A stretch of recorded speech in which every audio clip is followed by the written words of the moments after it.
আপনারা কারা কারা একা একা যখন নামাজ পড়েন, নফল হোক সুন্নত হোক বা ফরজ হোক, যখন নামাজ পড়েন প্রায় রাকাতে সূরা কুল হুয়াল্লাহ পড়েন কারা কারা? একটু হাত তোলেন তো।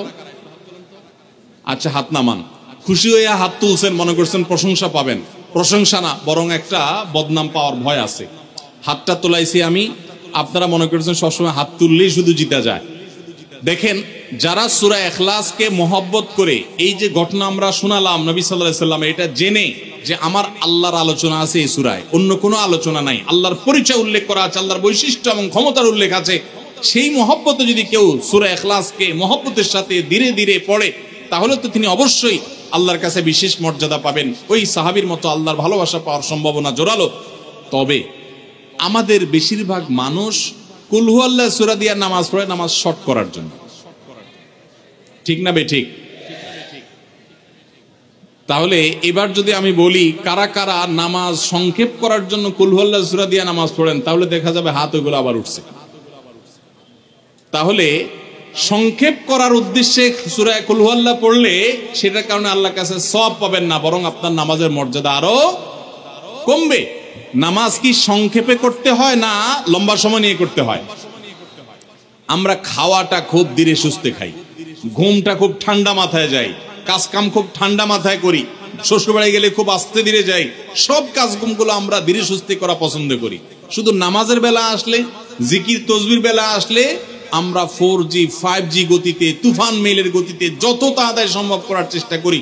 সব জায়গায় গতি ভালো না, মোবাইলের নেট স্পিডের গতি ভালো বুঝলাম, কিন্তু তেলাওয়াত যে যত ধীরে ধীরে করবে, নামাজ যে যত আস্তে আস্তে পড়বে, আপনি মসজিদে লক্ষ্য রাখবেন, আপনার মসজিদে যেই লোকটার নামাজে সবচেয়ে বেশি সময় লাগায়, যেই লোকটার 2 রাকাত নামাজে সবচেয়ে বেশি সময় ব্যয় করে, আপনি নিশ্চিত ধরে নেবেন এই লোকটার নামাজি হিসাবে তত আল্লাহর কাছে প্রিয় এবং শ্রেষ্ঠ।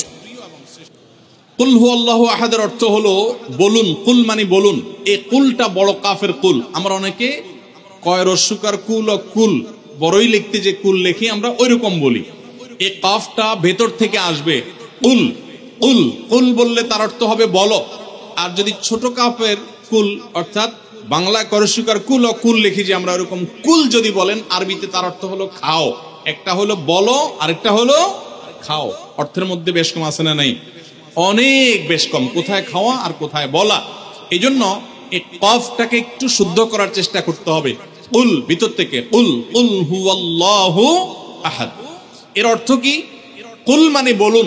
আল্লাহ তাআলা তার রাসূলকে বলছেন, হে রাসূল, আপনার ভেতরে যে বিশ্বাস আছে তাওহীদের প্রতি, সেই বিশ্বাসকে প্রকাশ করে বলুন হুয়াল্লাহু, হুয়া মানে তিনি, আল্লাহ মানে তো আল্লাহ।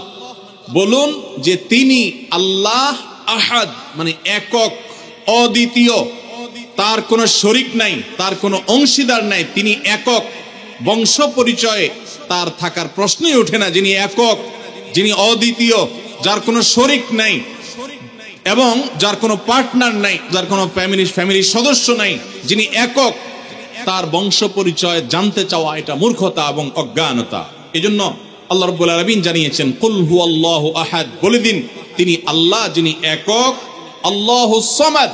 আল্লাহ হলেন সমাদ। সমাদ শব্দের অর্থ হলো যে তিনি হলেন সেই মহান সত্তা, সবাই যার কাছে মুখাপেক্ষী, তিনি কারোর কাছে মুখাপেক্ষী নন। সমাদ মানে হলো যিনি অমুখাপেক্ষী, যিনি কারোর মুখাপেক্ষী না।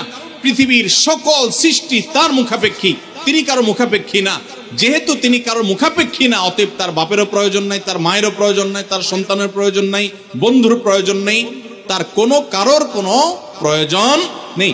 সবার তাকে প্রয়োজন, কিন্তু তিনি কারোর কাছে মুখাপেক্ষী নন। আল্লাহুস সামাদ, লাম ইয়ালিদ ওয়া লাম ইউলাদ। যেহেতু তিনি কারো মুখাপেক্ষী নন, এজন্য তিনি কাউকে জন্ম দেননি, ওয়া লাম ইউলাদ, এবং তাকেও কেউ জন্ম দেয়নি। যেহেতু তিনি কোনো কারো মুখাপেক্ষী না, এজন্য তার বাপ মারও প্রয়োজন নাই। আমরা দুনিয়াতে আসার জন্য বাপ মার মুখাপেক্ষী, বাপ মা ছাড়া আসতে পারে না। যেহেতু আল্লাহ কারো মুখাপেক্ষী নন, এজন্য তার কোনো জন্মদাতার প্রয়োজন হয়নি।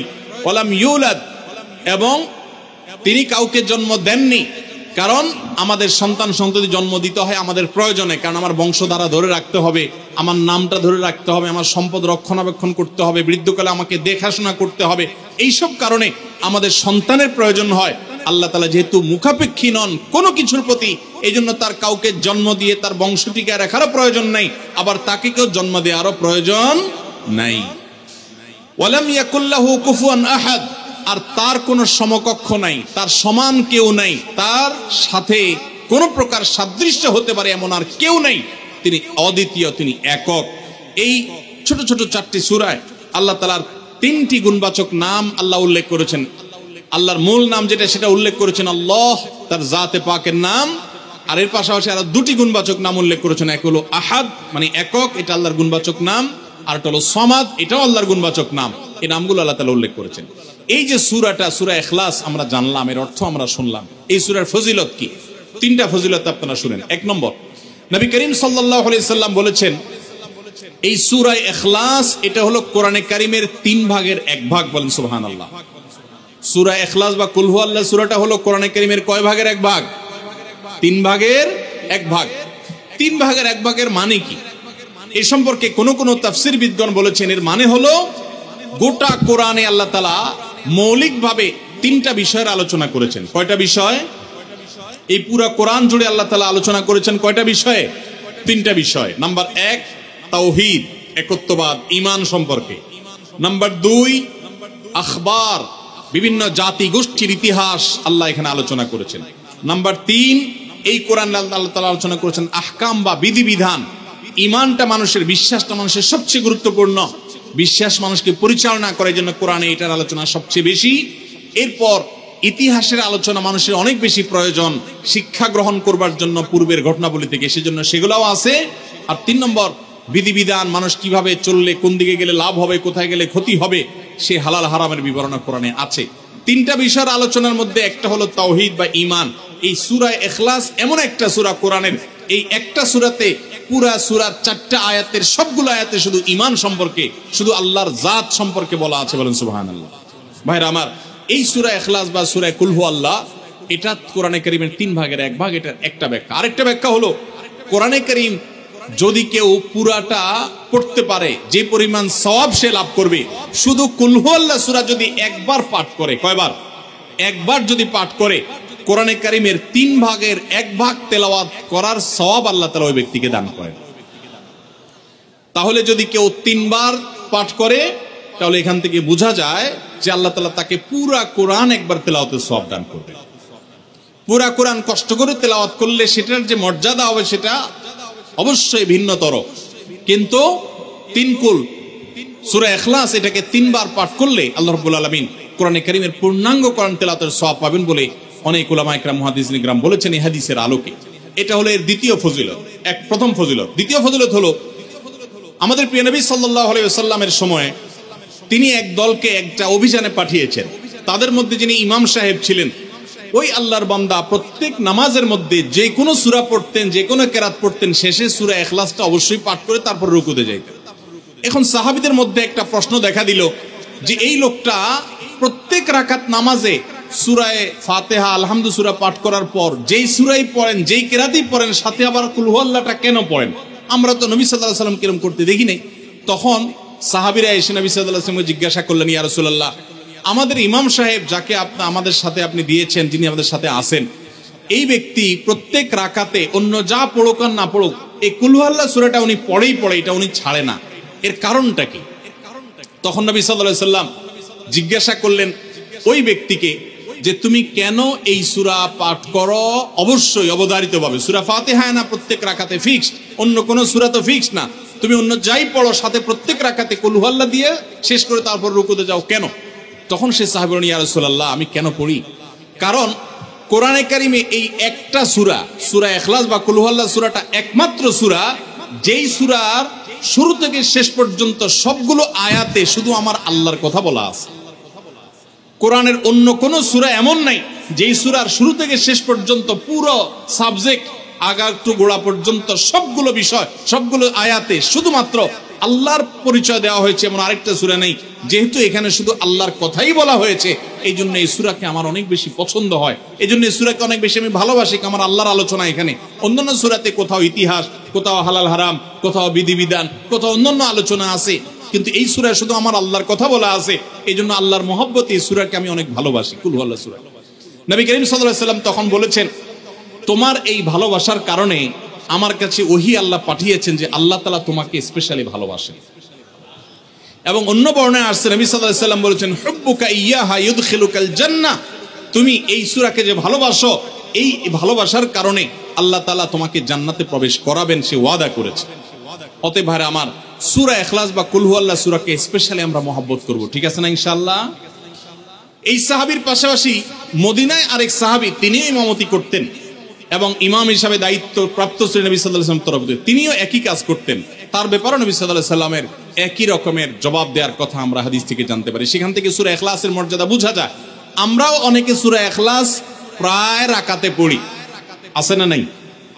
আপনারা কারা কারা একা একা যখন নামাজ পড়েন, নফল হোক, সুন্নত হোক বা ফরজ হোক, যখন নামাজ পড়েন প্রায় রাকাতে সূরা কুল হুয়াল্লাহ পড়েন কারা কারা? একটু হাত তোলেন তো।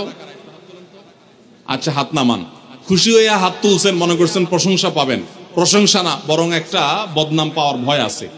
হাতটা তোলাইছি আমি, আপনারা মনে করছেন সবসময় হাত তুললেই শুধু জিতা যায়। দেখেন, যারা সূরা ইখলাসকে মহব্বত করে, এই যে ঘটনা আমরা শোনালাম নবী সাল্লাল্লাহু আলাইহি ওয়াসাল্লাম, এটা জেনে যে আমার আল্লাহর আলোচনা আছে এই সূরায়, অন্য কোনো আলোচনা নাই, আল্লাহর পরিচয় উল্লেখ করা আছে, আল্লাহর বৈশিষ্ট্য এবং ক্ষমতার উল্লেখ আছে, সেই মহব্বতে যদি কেউ সূরা ইখলাসকে মহব্বতের সাথে ধীরে ধীরে পড়ে, তাহলে তো তিনি অবশ্যই আল্লাহর কাছে বিশেষ মর্যাদা পাবেন। ওই সাহাবীর মতো আল্লাহর ভালোবাসা পাওয়ার সম্ভাবনা জোরালো। তবে আমাদের বেশিরভাগ মানুষ কুল হুয়াল্লাহ সূরা দিয়ে নামাজ পড়ে নামাজ শর্ট করার জন্য, ঠিক না বেঠিক? তাহলে এবার যদি আমি বলি কারা কারা নামাজ সংক্ষেপ করার জন্য কুল হুয়াল্লাহ সূরা দিয়ে নামাজ পড়েন, তাহলে দেখা যাবে হাত ওইগুলো আবার উঠছে। তাহলে সংক্ষেপ করার উদ্দেশ্যে সূরা কুল হুয়াল্লাহ পড়লে সেটার কারণে আল্লাহর কাছে সওয়াব পাবেন না, বরং আপনার নামাজের মর্যাদা আরো কমবে। নামাজ কি সংক্ষেপে করতে হয় না লম্বা সময় নিয়ে করতে হয়? আমরা খাওয়াটা খুব ধীরে সুস্থে খাই, ঘুমটা খুব ঠান্ডা মাথায় যাই, কাজ কাম খুব ঠান্ডা মাথায় করি, শ্বশুরবাড়ি গেলে খুব আস্তে ধীরে যাই, সব কাজগুলো আমরা ধীরে সুস্থে করা পছন্দ করি। শুধু নামাজের বেলা আসলে, জিকির তসবির বেলা আসলে আমরা 4G 5G গতিতে, তুফান মেইলের গতিতে যত তাড়াতাড়ি সম্ভব করার চেষ্টা করি। সব জায়গায় গতি ভালো না, মোবাইলের নেট স্পিডের গতি ভালো বুঝলাম, কিন্তু তেলাওয়াত যে যত ধীরে ধীরে করবে, নামাজ যে যত আস্তে আস্তে পড়বে, আপনি মসজিদে লক্ষ্য রাখবেন, আপনার মসজিদে যেই লোকটার নামাজের সবচেয়ে বেশি সময় লাগায়, যেই লোকটার 2 রাকাত নামাজে সবচেয়ে বেশি সময় ব্যয় করে, আপনি নিশ্চিত ধরে নেবেন এই লোকটার নামাজি হিসাবে তত আল্লাহর কাছে প্রিয় এবং শ্রেষ্ঠ। অতএব সময় নিয়ে নামাজ পড়বো তো ইনশাআল্লাহ। আমাদের অনেকেরই তাড়াহুড়া করে নামাজ পড়ার স্বভাব আছে ভাইরা, ভালো না এটা। যাই হোক, তো সূরা ইখলাস আমরা এটাকে সংক্ষেপ করার জন্য পড়বো না, মহব্বত করার জন্য পড়বো আজ থেকে, ঠিক আছে তো ইনশাআল্লাহ? কুল হুয়াল্লাহ সূরার আরেকটি ফজিলত বলে আমি শেষ করতে চাই, সেটি হলো যে নবী করিম সাল্লাল্লাহু আলাইহি সাল্লামের একটা হাদিস আছে যে কেউ যদি 10 বার সূরা ইখলাস বা কুল হুয়াল্লাহ সূরা পাঠ করে, কয়বার? 10 বার, রাতে দিনে যে কোনো সময় 10 বার যদি কেউ কুল হুয়াল্লাহ সূরা পাঠ করে, আল্লাহ নবী সাল্লাল্লাহু আলাইহি সাল্লামের হাদিসে ওয়াদা রয়েছে আল্লাহ তাআলা ওই ব্যক্তির জন্য জান্নাতে একটা বিশাল প্রাসাদ নির্মাণ করবেন। দুনিয়ার কোনো প্রাসাদ না ভাই, পামজমারার প্রাসাদ না ভাই, এটা কোনো দুবাই বা পৃথিবীর কোনো গুরুত্বপূর্ণ জায়গার লোভনীয় কোনো আকর্ষণীয় কোনো জায়গার প্রাসাদ না ভাই, জান্নাতের প্রাসাদ। দুনিয়ার প্রাসাদ রেখে চলে যেতে হবে, জান্নাতের প্রাসাদ যে একবার পেয়ে যাবে অনন্ত অসীমকাল পর্যন্ত আর তার সেখান থেকে বের হতে হবে না, তার থেকে ছুটবে না। আল্লাহ আমাদের সবাইকে ফজিলত অর্জন করার তৌফিক দান করুন, আমিন। তাহলে সূরা ইখলাস 10 বার মাঝে মধ্যে পড়তে যদি আমরা চেষ্টা করি, পুরা সূরাটা একবার পড়তে 1 মিনিট সময় কিন্তু লাগে না। কুল হুয়াল্লাহু আহাদ আল্লাহুস সামাদ লাম ইয়ালিদ ওয়া লাম ইউলাদ ওয়া লাম ইয়াকুল লাহু কুফুয়ান আহাদ। কয় সেকেন্ড সময় লাগছে? 20 সেকেন্ড, 25 সেকেন্ড। আপনি চাইলে 1 মিনিটে 3 বার কুল হুয়াল্লাহ সূরা পড়তে পারেন, তার মানে 1 মিনিটে পুরো কোরআন খতম দেওয়ার সওয়াব আপনি লাভ করতে পারেন। তাহলে অবসর সময়গুলোতে আমরা মুখস্থ তো সবারই আছে, পড়ার চেষ্টা করব না ইনশাআল্লাহ। আল্লাহ আমাদের সবাইকে তৌফিক দান করুন।